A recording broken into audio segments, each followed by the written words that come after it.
Esta semana los mexicanos nos esforzamos una vez más, ¿cómo de que no?, para demostrar que el Instituto Internacional de Estudios Estratégicos de Londres tiene razón respecto a que nuestro país es el segundo más violento después de Siria. El 3 de mayo fue hallado el cadáver de una mujer de 22 años en instalaciones de la UNAM. Y la manera en que la Procuraduría General de Justicia de la Ciudad de México dio a conocer información en torno a la víctima a través de su cuenta de Twitter suscitó una indignación generalizada en Internet, representada con la aparición del hashtag Si me matan. Utilizándolo y a modo de protesta, miles de mujeres publicaron mensajes en torno a lo que les gustaría que se dijera de ellas en las redes sociales si las mataran. Por cierto, 5 días después, apareció otro cadáver, también en terreno universitario. Y bueno, el mismo 3 de mayo hubo otro hecho que trascendió entre los usuarios de WhatsApp. El servicio que comunica a alrededor de 200 millones de personas nada más, dejó de funcionar por varias horas. No ha habido una declaración oficial acerca del motivo del problema, sin embargo se especula que alguna relación tiene con que ese mismo día su matriz, Facebook, presentó un informe financiero. Las repercusiones de esta caída pudieron sentirla millones de usuarios en diversas partes del mundo y también el precio de las acciones de Mark Zuckerberg, quien solamente pidió una disculpa a través de su cuenta de Facebook. Qué bueno que no se le cayó también esa plataforma, si no, hubiera tenido que usar Twitter o alguna otra aplicación de la competencia, ¿no? Este 5 de mayo fue diferente a todos los anteriores desde aquella épica batalla ganada al ejército francés. Esta vez me dio la impresión de que por fin, y gracias precisamente a la web, un gran número de personas en ambos lados de la frontera entre México y Estados Unidos nos hicimos conscientes o más conscientes de que en esta fecha no se celebra la independencia mexicana y que esa idea errónea, sobre todo entre los gringos y chicanos, es consecuencia de que la mercadotecnia la adoptó como una de tantas fechas para aumentar las ventas. En este caso de nachos, guacamole y alcohol en innumerables restaurantes de la Unión Americana. Y para muestra, este video. Wow, it's Cinco de Mayo! Wait, what exactly am I wooing? It's almost May 5th, aka Cinco de Mayo.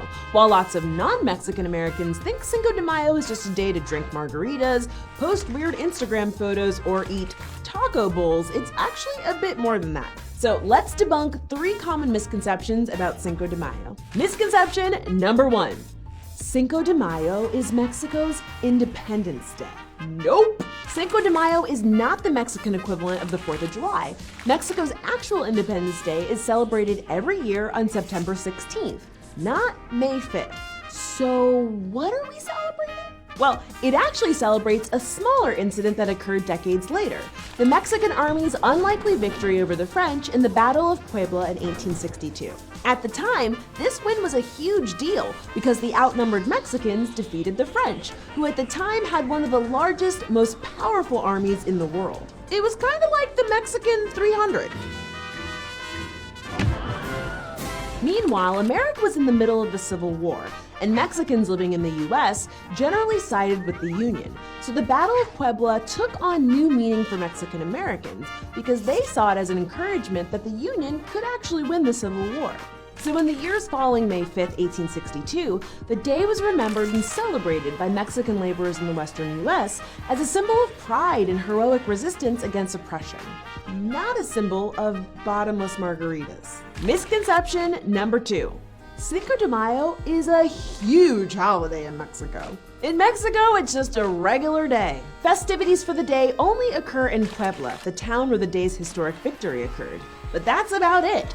Just like neon nacho cheese from a machine, it's an American invention. Ooh, cheese.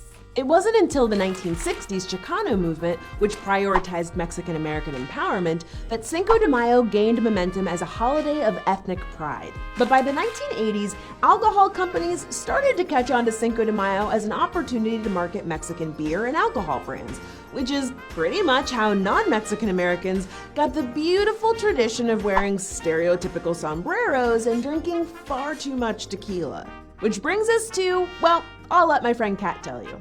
Misconception number 3. It's okay to wear a sombrero. If you're not Mexican, I'd steer clear of wearing a sombrero, or a fake mustache, or a poncho for that matter. Basically, if you can buy it at a party supply store, forget about it. And yes, non-Mexican Latinos like myself can be guilty of this too. Bet you thought I was Mexican, didn't ya?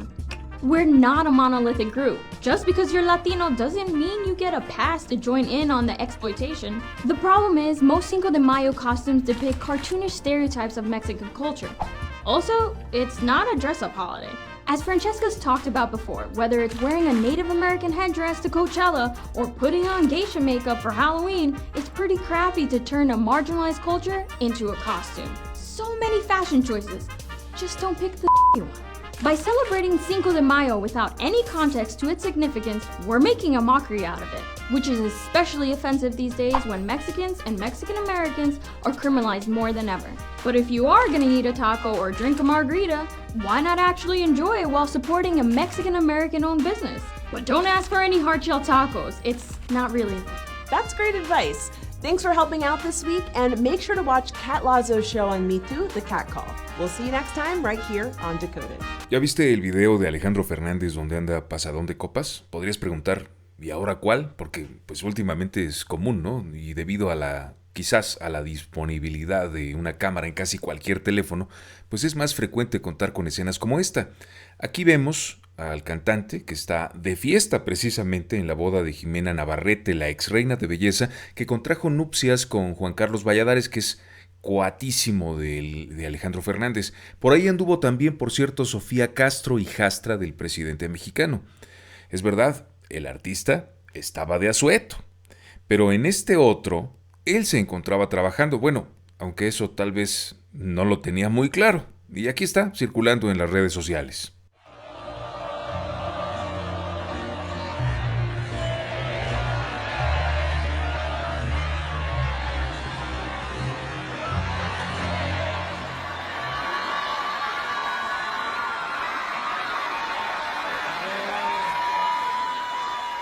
Y por último, reportarte una nueva tendencia. Si te ocurrió que al principio te resistías a tomarte fotos en el espejo de un baño público, por ejemplo, y luego incluso sucumbiste a la tentación de comprarte un selfie stick o de retratar lo que te comes, pues prepárate. Lo nuevo es tomarte fotos de espaldas mostrando el trasero para subirlas a las redes sociales. Esta es la Voz de Internet. Suscríbete al canal con solo un clic y recibirás notificaciones cuando suba un nuevo video. Dale no me gustó y por lo que más quieras, no compartas este video.